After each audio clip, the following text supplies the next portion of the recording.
Beyond Mortal Boundaries, Chapter 4. The Eternal Power of Almighty Prime Creator. With the foregoing information, establish the realms of light can be opened wide to the understandings of the righteous, that they might truly be filled with light and comprehend all things, through faith in the promises. And again, verily I say unto you, and I say it that you may chase darkness from among you. He and she that are ordained of Prime Creator and sent forth, the same is appointed, the same is appointed to be the greatest, notwithstanding, he is the least and the servant of all. Wherefore, he is possessor of all things, for all things are subject unto him, both in heaven and on earth. The life and the light, the spirit and the power, sent forth by the will of Prime Creator through Yehoshua Christ, their Son. Yet no man is possessor of all things, except he be purified and cleansed from all sin. And if you are purified and cleansed from all sin, ye shall ask whatsoever you will in the name of Yehoshua, and it shall be done. In this almost unspeakable promise is given the information that one must be ordained of Prime Creator, not man, and be sent forth by the power of Prime Creator and under Prime Creator's direction. The world is filled with those who lay claim to such divine calling, yet have only assumed such authority as Prime Creator has enlightened them occasionally in their dire needs or earnest searchings. To be ordained of Prime Creator and to be sent forth by Prime Creator is to be directed by Prime Creator in every instance and in every word.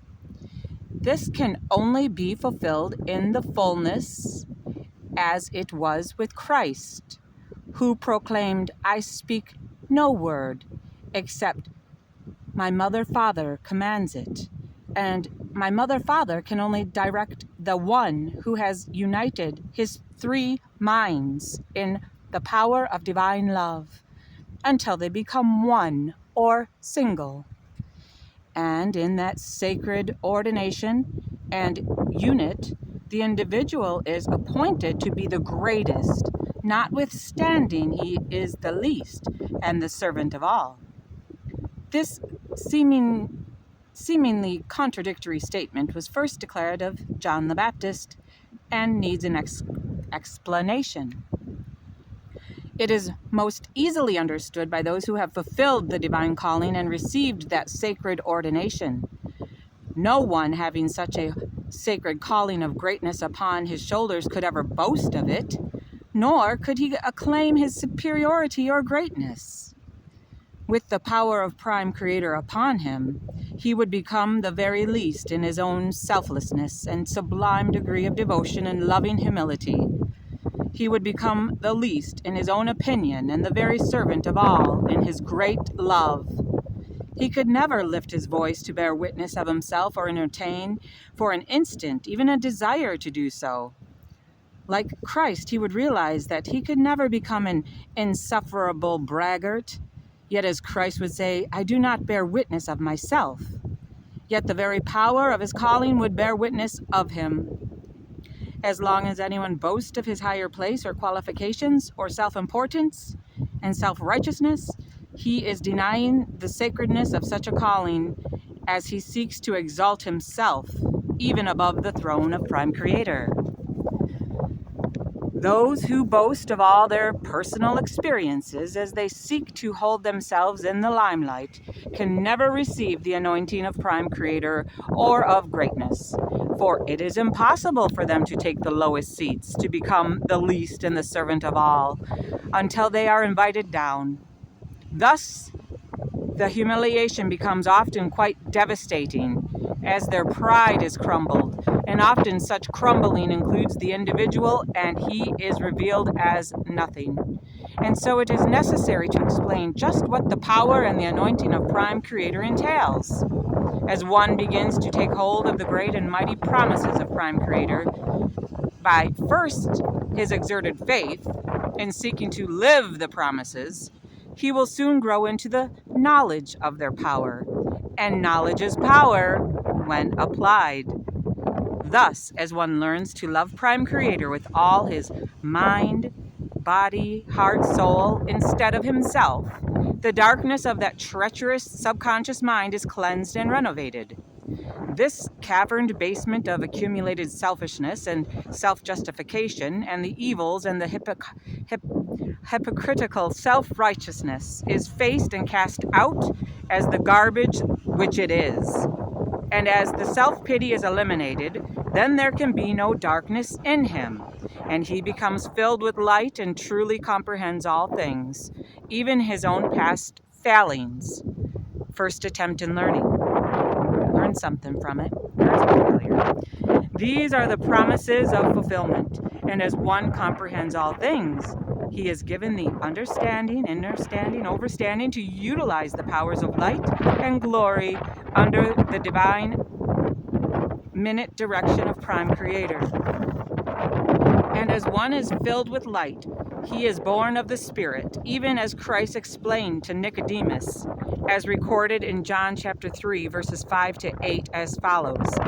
The wind bloweth where it listeth, and thou hearest the sound thereof, yet canst not tell from whence it cometh and whither it goes. So is everyone that is born of the Spirit. Everyone who is born of the Spirit is able to come and go by the power of Prime Creator to whatsoever locality or destination he and she is sent forth in their higher service of actually becoming the greatest as promised and fulfilled by their own faith and humility. Now I must quote the whole reference of this dynamic revelation as Christ patiently explained it to Nicodemus, who came to him by night to inquire of him concerning the unheard of power that continually bore witness of Christ's greatness. Rabbi, we know that thou art a teacher, come from Prime Creator, for no man can do the miracles that thou doest except Prime Creator be with him in her. Yehoshua answered and said unto him, to them, Verily, verily, I say unto thee, except a man be born again, he cannot see the kingdom of Prime Creator. Nicodemus saith unto him, How can a man be born when he is old? Can he enter the second time into his mother's womb and be born? Yehoshua answered, Verily, verily, I say unto thee, except a man be born of the water and of the Spirit, he cannot enter into the kingdom of God. Then Christ explained fully and clearly the question of re-entering the mother's womb. That which is born of the flesh from a woman's womb is flesh, and that is born of the Spirit is spirit. Marvel not that I said unto thee, ye must be born again. Then he gives the eternal promise of the power of Prime Creator bearing witness of everyone who is born of the Spirit. Such would not only have the power to do all the marvelous works and perform the mighty miracles of that Nicodemus came to inquire, he would be able to fulfill the following almighty promise. The wind bloweth where it listeth, and thou hearest the sound thereof. It canst not tell whence it goeth, so is everyone that is born of the Spirit. All caps, exclamation point. Nicodemus answered and said unto him, How can these things be? Or how is it done? And Christ's answer holds out a mild rebuke, as he said unto him, Art thou a master in Israel, and knowest not these things? And today there are thousands such as Nicodemus who claim to have received the baptism of the Spirit and, like Nicodemus, know nothing about it, or the laws and the powers pertaining to it. And these professing ones could be asked today, Art thou a professed minister, a preacher in a church, and knowest not these things? Or art thou a professed believer in Christ's teachings and knowest not these things? Or art thou a high priest, priestess in Israel, and knowest not these things, yet claim to be born of the Spirit? Then Christ said to Nicodemus, If I have told you earthly things, and ye believe not, how shall ye believe if I tell you heavenly things? How will you know?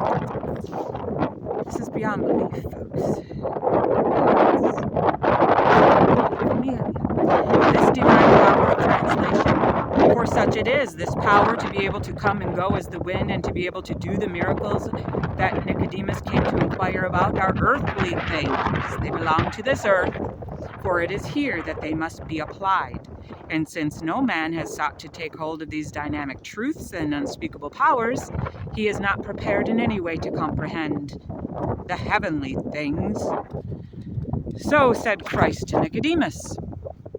Yet, since this power to be born of the Spirit, so that one might be able to be transported physically from one place to another, as one becomes the servant of all, is supposed to be fulfilled right here on this earth. Why has there been such gross wickedness of unbelief and such blindness among the professing Christian world? These laws that Christ explained belong to mortality, that those who ask, desire, and reach might evolve from the man or mortal kingdom into the prime creator kingdom. The promise is that everyone who fulfills the laws of these dynamic powers shall receive those powers. This is the law. As one learns to love prime creator with all their divine strength, their heart, body, mind, soul, spirit, he and she automatically moves into these powers naturally and beautifully, even as an embryoed infant grows into the full pattern of itself. The greater powers and the divine fulfillment belong to the living of that first and greatest of all commandments. As love is developed and perfected within a human being, he outgrows his confining walls of humanity and evolves, or he is born into the spiritual condition required for this birth of that Christ spirit. As love is developed and perfected, one is truly born of Prime Creator. For Prime Creator is love. As one blends his entire being into the vibration of praise and love and gratitude, he will be born of the Spirit because he will become spiritualized, and the mortal takes on immortality without ever needing to taste of death. Through overcoming all things, death also is overcome. Christ told Nicodemus in no uncertain words, that which is born of the flesh is flesh. In other words, that which is formed in the mother's womb and born of the flesh is flesh. It is not spirit. Yet that is born of the Spirit is spirit. How is a child formed and brought forth from its mother's womb? The fetus or infant seed begins to draw its sustenance and food to build its flesh and to complete its form by drawing its nourishment into its being through its navel. The mother does not push that food into the child. She could not possibly do so. That embryonic infant has intelligence and the power to utilize its instinctive knowledge to draw its supply of material to feed its cells, its bones, its marrow, and its various tissues as this life substance is proportioned out for the perfect fulfilling of the pattern contained within itself. And when that pattern is filled full or fulfilled, that child is born into this world. It is born of the flesh, and its body is flesh. However, that infant had a spirit form before the flesh was conceived or created. This spirit body that existed before the foundations of the world thus becomes clothed in a mortal frame.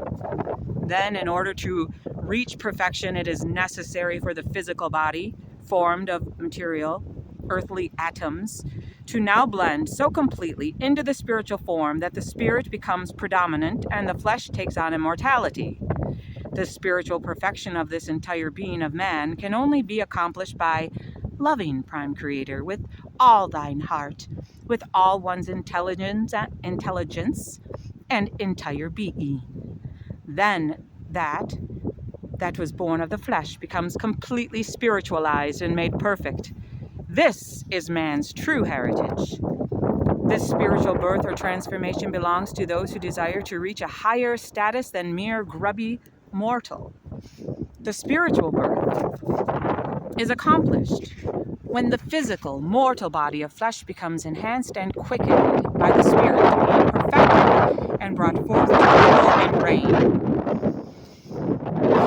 He and she whose right it is to reign. When the physical form has been thus fulfilled with the Spirit, it becomes spiritualized, and that individual will be given all the gifts and powers of heaven.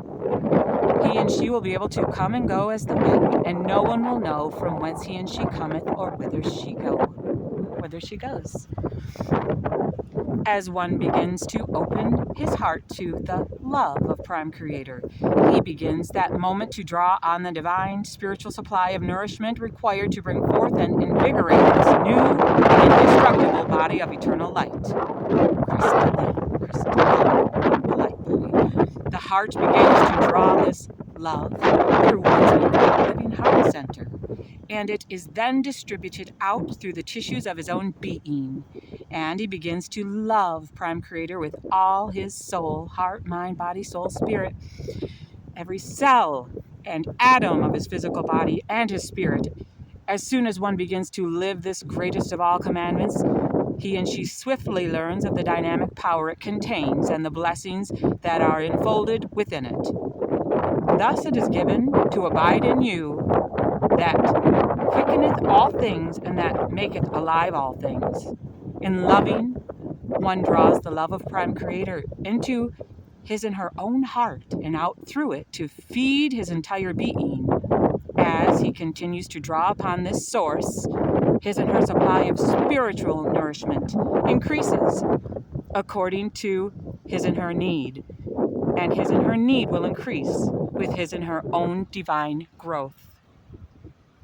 And the fruit of the tree of life is the love of Prime Creator, and that is shed forth through the hearts of the children of men and women. This is the source of the life more abundant. It is also the source of the life eternal, and within it is contained the power to be born of the Spirit, that one can fulfill the promises that have been awaiting those who ask and seek and knock. As one begins to live this greatest of all laws, he and she learns of its power, and he himself is the one who receives the blessing, and she herself is the one who receives the blessing. As one sends out love, he and she draws the love of Prime Creator into their own being, through their own heart, and into the living cells of their entire body until their higher spiritual body is full formed, and he is then born of the Spirit. This is the law, and this is the promise. And he and she shall come and go as the wind, and no one will know from whence he came or whither he and she goes. So is everyone who is born of the Spirit. This sacred spiritual food that is required for the complete formation and fulfilling of This sacred spiritual food that is required for the complete formation and fulfilling of one's entire being is drawn from the great love of Prime Creator. One will be born of Prime Creator when he and she has perfected the power of love. As one begins to exert the energies of his and her heart to draw love into him and herself, he and she will soon discover that the fountains of living water are opened up within him and her to supply their every need. And this divine heart center of living water, or great love, is just behind the navel. And so the spiritual body is formed in like manner to the physical one, and the nourishment is drawn through the umbilical cord connected to the very center of the soul. The spiritual food itself is drawn in through the high vibrations of released love and gladness and thanksgiving. As one takes hold of this supply with his mind, he begins to grow into the life more abundant, As one utilizes these laws of fulfillment, he and she automatically advances into a stage beyond mortality. He and she does literally evolve from the man kingdom into the God kingdom with all the power of heaven bestowed upon him and her. Among the ancient Egyptians, those who inhabited the land along the Nile, before it was overrun by the dark race, there were those who knew of the laws of the twice-born. These ancient teachers of light were the ones who built the Great Pyramid and those magnificent temples of old. Not the tombs, yet the temples, and the special ones who were permitted to receive of this sacred ordinance, where those who were willing to give their lives to a higher service and completely to Prime Creator. After such a relinquishment of their own desires for wealth and fame and luxuries, they went through a long period of training or preparation and purification. When they were completely prepared, they were taken into one of those sacred temples for their ordination and were sent forth into the fourth dimension. This ordinance was never written down nor publicly revealed, yet those who received it were never the same again. They were holy and anointed and powerful. The Great Pyramid secretes such a temple deep within its bosom, where such divine ordinances were performed. There were also other sacred temples where this most sacred ritual could be achieved. The ancient masters of India also knew of the power of the twice-born ones, and there are a few who still do. For the first time in the history of the world, these divine, sacred, unspeakable truths of infinite power are now being revealed for the first time in her story. And anyone can receive the splendor of their fulfilling, if so be he and she desires to prove them by living the law pertaining to them. Those who keep that first and great commandment could not possibly fail to fulfill the second one, as one's mind is trained to love. His mind and lips automatically lose the power to hurt and wound. Then he advances to the point where his voice can be heard among the gods, for he will have overcome mortality. Generate the vibrations of love and joy and happiness, and you will be feeding upon the spiritual food of Prime Creator, and will be able to buy the white raiment and will be clothed in spirit and in light as you mature into your own spiritual perfection.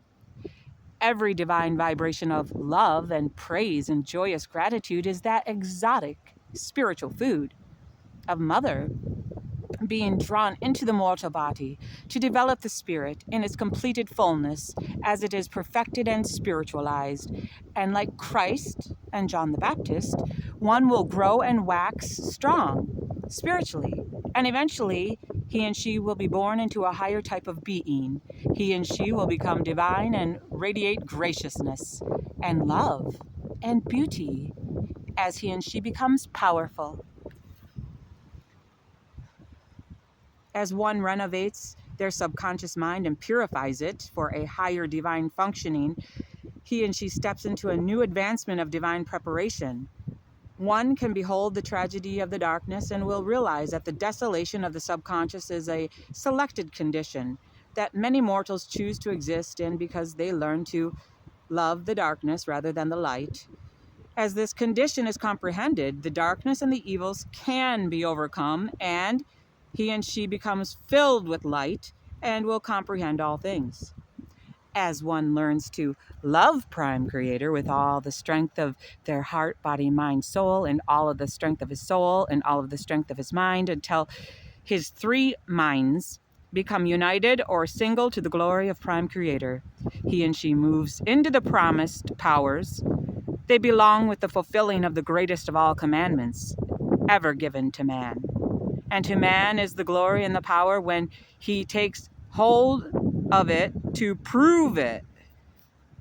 As the love is developed and perfected, one is truly born of Prime Creator, for Prime Creator is love, and he and she who is born of Prime Creator cannot commit sin.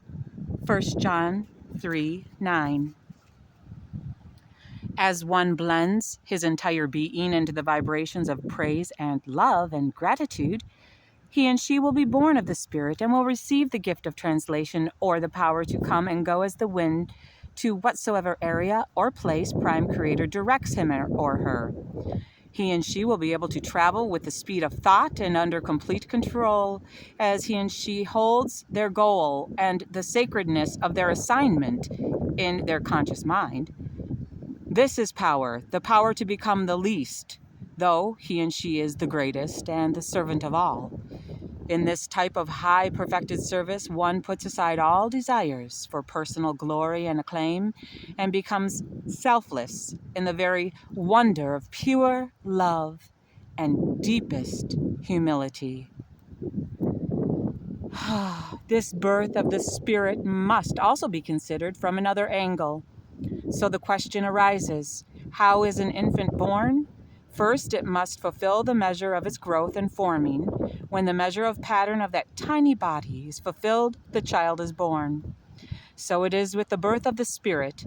As a man gathers the elements of the Spirit into their being by constant devotion of love and praise and gratitude, he and she will be formed or clothed in light. He and she matures into the completed pattern of the fullness of Spirit as the glorious design of him and herself is prepared to come forth full formed. He and she becomes literally clothed in Spirit. I counsel thee to buy of me the white raiment, that thou mayest be clothed, and that the shame of thy nakedness do not appear.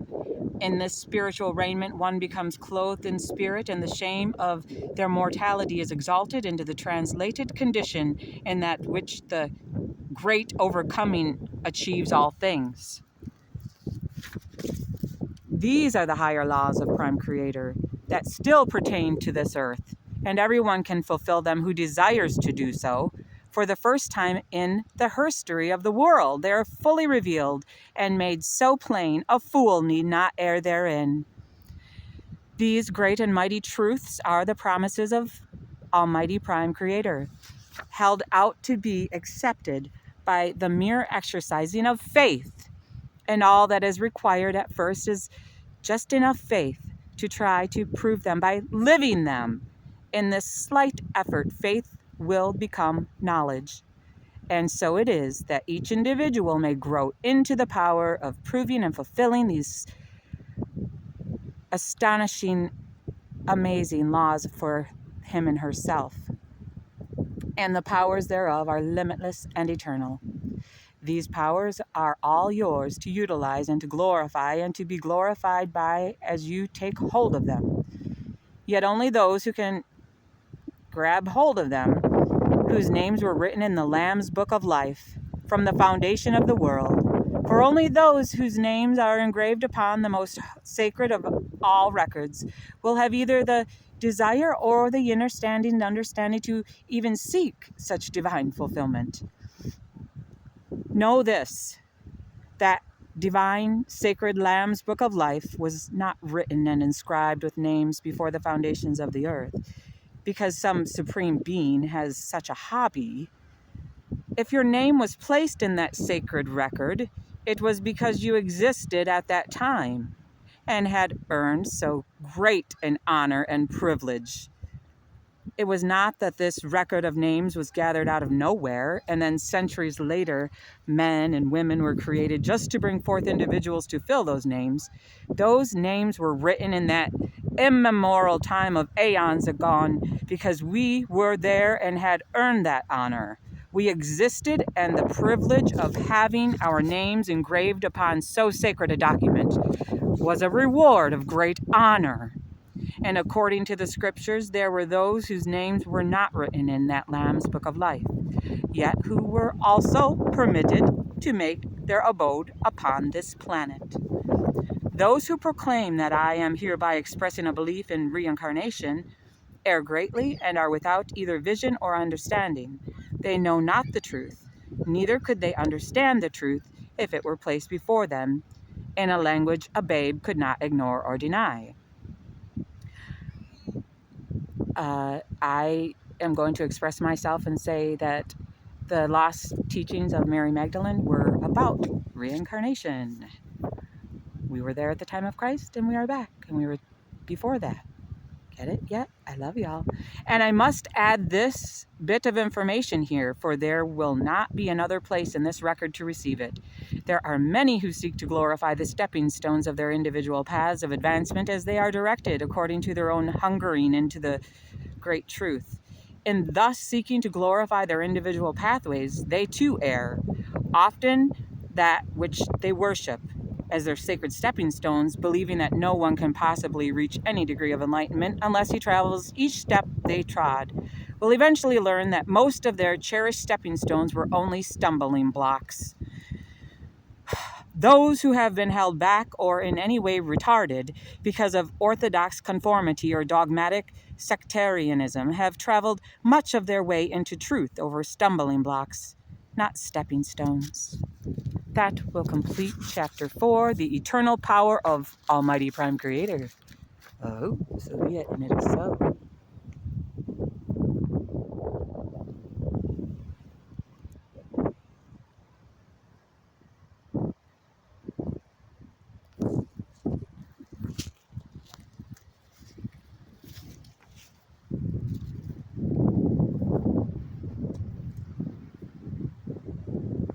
Thank you. I love you. Peace and aloha.